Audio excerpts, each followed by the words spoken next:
Thanks very much indeed.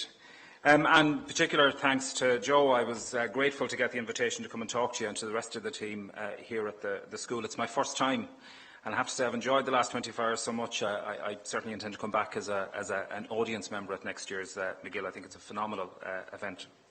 I suppose, first of all, it struck me when I was asked to come along, given the particular theme of the school, how stands the Republic, but also the theme of this evening's session, it struck me that we both need to perhaps cast an eye backwards a little bit to consider how this idea of a republic emerged in the first instance, and then maybe assess a little bit what we've done with it, and whether or not the ideas that underpin the founding of the republic are relevant today, or whether we've delivered upon that. And I was struck by something I heard about a month ago. Annie Doran was 47 years old when she filled out the 1911 census. She lived in a tenement slum she shared with 9 other families at 24 Gloucester Street, Dublin, just the other side of the Liffey from the Customs House. And over the course of her life, Annie gave birth to 8 children, and only 3 survived. Across the tenements of the inner city at the time, the child mortality rate was over 50%. 26,000 families lived in one-room dwellings. On Henrietta Street, an astonishing 835 people lived in just 15 houses. I learnt all of that from a lecture delivered by President Michael D. Higgins last month that some of you may have heard, remembering the 1913 lockout. And I started to think then about how the poverty and deprivation visible to the men and women who founded our republic, indeed experienced by many of them, drove the writing of what's considered to be one of the 2 founding texts of our republic, the Democratic Programme of the First Thaw. And it says in one passage, "It shall be the first duty of the government of the republic to make provision for the physical, mental and spiritual well-being of the children, to secure that no child shall suffer hunger or cold from lack of food, clothing or shelter, but that all shall be provided with the means and facilities requisite for their proper education and training." And the programme goes on to guarantee the right of every citizen to live a life with dignity, to make it an obligation on the state to guard the health of its people, even to give the government the right to prevent food or necessities from being exported from this country until the needs of the poorest in Irish society are met. Imagine that, a republic that believed that it could not be acceptable to transfer the assets of this society outside of the state until we provided for the poorest within our own society. The language of the democratic programme is, of course, of its time, but what it outlines are what today we would understand as economic and social human rights. The right to adequate income, the right to health, to social security, to food, those kinds of fundamental rights. So almost 3 decades before the Universal Declaration of Human Rights, and remarkably, 7 decades before the United Nations adopted the UN Conventions of the Rights of the Child, this extraordinary, audacious, fledgling republic, those women and men who founded that republic, embraced these principles as a response to the inequality and murderous poverty that characterised early 20th century Ireland. So their response to the grave crisis Ireland faced at the time was not to replicate a discredited system, but to replace it with something new, a different and better Ireland. They set out that vision in both the proclamation and the democratic programme, but I think we can acknowledge that sadly for us it was a vision never yet fully realised. In reality, I think it's fair to say that something slipped between revolution and statehood. The governments of the Irish Free State did not radically change Ireland, but simply carried on much as before once the crisis of that revolutionary period had ended. Now, of course, there's no comparison between the poverty of that time and life in Ireland today. As difficult as the recession and this economic crisis has been, as much suffering as it has brought, they are different realities. But it does seem to me that we now face that same challenge to radically reimagine and rebuild our society and our political and legal systems. We hear a lot of talk at the moment about the need to regain our sovereignty. Of course we do. But sadly, we hear very little about what we'll do differently when we do so. Will we simply regain our sovereignty and go back to being the state and society we were, the one that led us to this crisis, or will we instead begin to think about the state we might be? A true republic of equals, built upon the principles of fairness, justice and human rights, imagined by those who gave their lives for the foundation of the modern Irish state. To be honest, I really do fear that in Ireland we pay lip service to those ideals, and there's no real indication of that changing at the moment. Our history is littered with broken promises and empty political pledges, from the proclamation and the democratic programme all the way through to the modern era. For example, successive Irish governments have pledged to deliver both social and economic rights outlined in the democratic programme. They have signed and ratified legally binding international human rights treaties that make it a legal as well as a moral obligation on our leaders to fulfil the pledges made to the Irish people in 1919. But then, having signed those treaties, having written those treaties and signed them in partnership with other states, they've dismissed these obligations as mere aspirations, as idealistic. They are not. They are laws written and adopted by states, our own included, which set out not some sort of idealistic, lofty aspiration, but minimum standards. Shouldn't our state at least pay proper regard to the very laws it helped to write? Shouldn't our government place at least equal importance on its legal obligations to people living in this state as it has to the debt it agreed to take on at the behest of the international financial system, the ECB and our European partners? Just imagine again the principle in the first programme from government, that the government should not export assets from outside of the state until it had provided for the needs of the poorest people who lived within the state. There's an example of that principle betrayed in recent times. So we have to boldly rethink our approach to these kinds of questions. It's not enough to aspire to get back to where we were before the economic crisis. If all we aspire to is to return to some imagined halcyon time before the Troika came to Ireland, we've learnt nothing at all. Because, of course, Ireland before the recession was then a deeply unequal and divided society. In 2004, for instance, 20% of people were at risk of poverty. For families headed by lone parents, the figure rose to 2/3. 1 in 4 people who didn't have either medical cards or GP visit cards didn't attend their GP when they were sick because they worried about the cost. In 2004, at the height of the roaring tiger. Our country was run then by a political and financial elite, accountable to no one, that made decisions which shaped and corrupted our economy and our communities, and which saw accountability and transparency as threats to the proper order of things. Bad decision-making which served not the public good, but the selfish needs of various vested interests and powerful elites who were, and if we're to believe what we're seeing over recent weeks, it appears remain above the law, were the reality of that time. So who does the state serve? Who have the governments of our supposed republic served? And equally as important, who have they failed?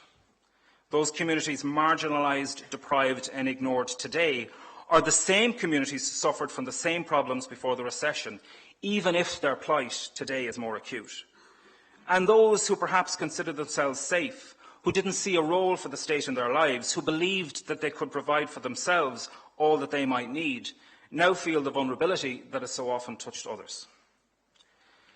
And if we could contemplate social and economic rights in the Ireland of 1919, when the notion of self-government for Ireland was a contested one, and when our elected representatives faced imprisonment for the pursuit of national sovereignty, why can't we do the same in the Ireland of today?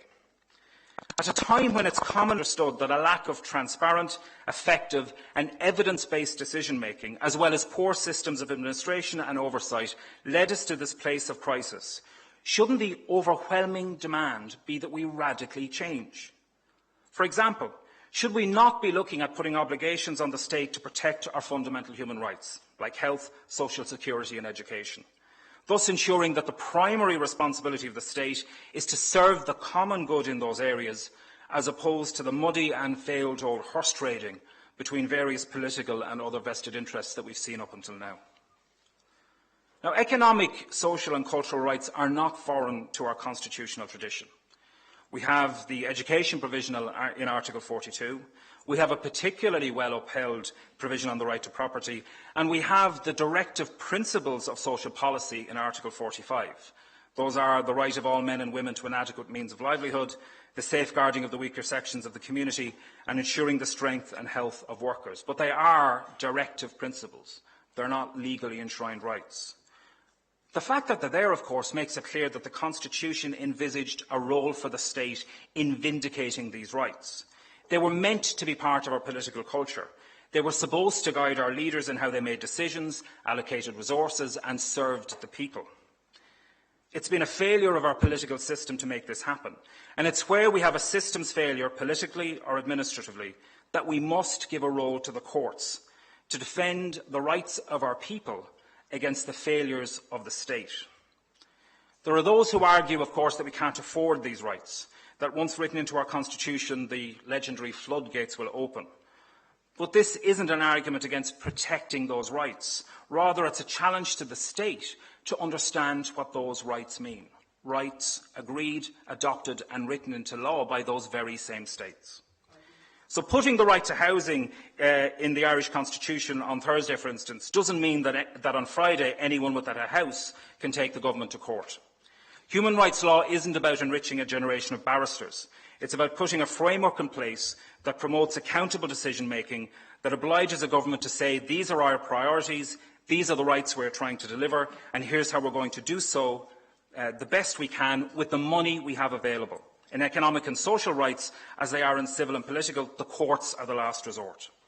Others argue that economic and social rights are different to civil and political rights because they have resource implications. Of course they do.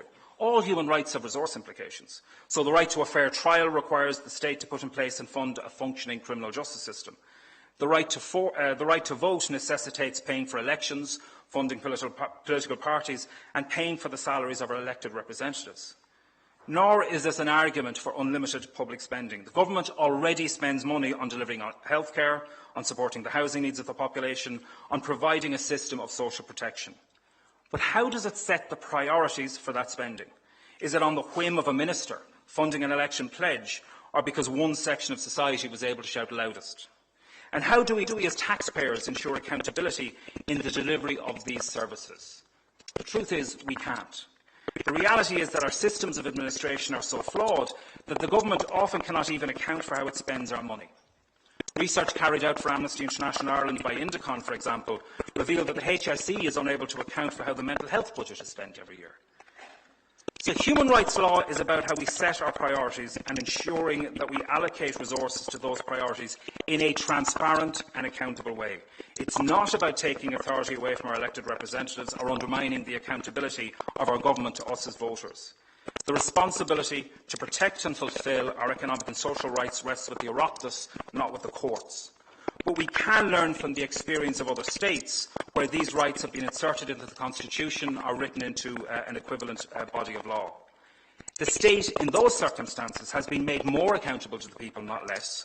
The courts have not set themselves above our elected representatives, directing how the country is run and how the money is spent. It's the government's job to respect, protect and fulfil human rights. It's for the courts to step in where there's an alleged failure that where it's alleged that there's been a failure by government. And I won't go into two particular examples. I'll just flag them very quickly. In 2010, there was a German court decision showing how that had to work. The court was asked to rule on the constitutionality of government legislation setting the level of unemployment and child benefits.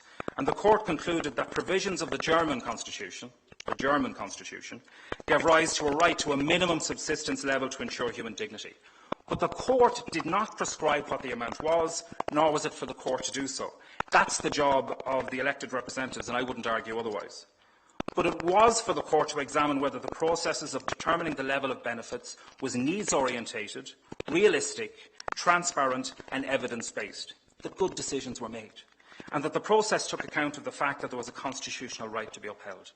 Similarly, in Latvia, there's been constitutional court decisions that have also found that the social and economic cultural rights written into the constitution require evidence-based, objective, transparent decision-making and do not dictate to the executive the amounts of money that they should spend in any particular area. It's important to note then that the courts in those circumstances didn't challenge the right of the government to make cuts, but instead argued in the Latvian case, for example, that other less damaging choices should be made. Governments have to evidence that they've done their very best to avoid making cuts that will negatively affect the rights of people. But if they do so, there was no other choice open to them. To those who argue that provisions on resources and economic decision-making are not for the constitutions nor the courts, I'd also point out that the Irish people voted just a year ago to reject that notion. The EU Fiscal Compact, approved in last year's referendum, contains a requirement on the state to balance the budget. It ties the hand of the executive around how they manage our money, how much money they raise and how much money they spend in broad terms. We're prepared, it seems, to insert these requirements when they're required of us by the European Union, but not to discuss how our constitution could be strengthened to guarantee the rights of the most vulnerable in Irish society. Human rights law is about promoting clear, transparent decision-making, requiring the government to explain why and how it is doing something. It's about good governance. And if that's what's feared, then we have a much larger problem. Accountability should not be a threat to any government. Transparency should not be seen as something dangerous. The further we travel down that road, the more governing in Ireland becomes a conspiracy of the political class whose role is not to serve the people, but to manage them. Not to find ways to meet their needs and their expectations, but to denigrate them. It's an ideology of governance that breeds cynicism and contempt, and one which deserves it. And what of the implications for democracy and for separation of powers should the Constitution set out such rights for the government of the day to vindicate, to be enforced by the judiciary if necessary? The primary role of the policymaker is still held by the executive and the legislator. What is required is that they operate within a set of constitutional parameters where courts may enter and say, this crosses a line, go re-examine and look at what options would not interfere with that right. I'm almost finished. Eamon de Valera famously said in 1934, no longer shall our children like our cattle be brought up for export. But 20 years later, in the 1950s, mass emigration was one of the central features of Irish life. Hundreds of thousands of people left the country and never returned. Those who stayed, who endured, were children that would go through the recession in the 1980s, the return of mass unemployment, of RT filming bars in New York at Christmas time, filled with young Irish women and men in their 20s looking for work. Every time our economy has a crisis like this, we're told that we must knuckle down and go through it, pick up the pieces and try to rebuild, without ever wondering whether we really want to rebuild the system and the society that has faced us so utterly, whether we might want something better, something of which we as citizens could feel a sense of ownership. Economically, we've been through our greatest economic growth and our worst recession in the space of a decade. So we have to ask, what will we do differently this time? The fundamental law of our land dates from 1937. It's a different world today, and we need different rules for it. Successive Irish governments have made their promises to this country. They've promised to fix the health service, improve education standards, get people back to work, ensure everyone has enough to live on. And this government promised universal health care based on need, not income, a basic premise of the right to health. So the intent of the government is there to deliver on these outcomes. The will of the people is clear. More than 80% of people want health and housing rights in our constitution. So put these promises in law. Use them to drive reform. Use them to sustain that delivery over time. Constitutional human rights protections are not handcuffs on the government.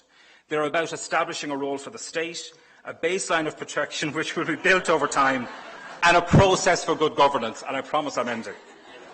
So just for a moment as I close, imagine what would it look like if, in negotiating the options open to the government in implementing the decisions of the Troika, our government had to balance those demands with obligations enshrined in the Constitution to protect fundamental human rights for people here in Ireland.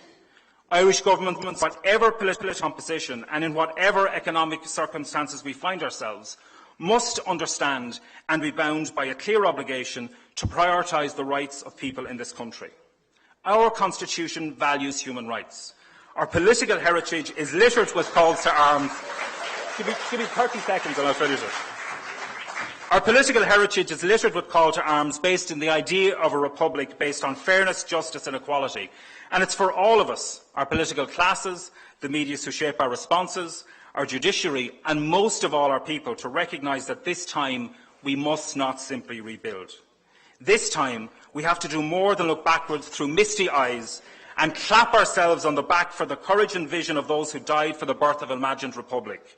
This time, we have to have the courage and vision to radically change and become the republic they dreamt of, the republic our people deserve.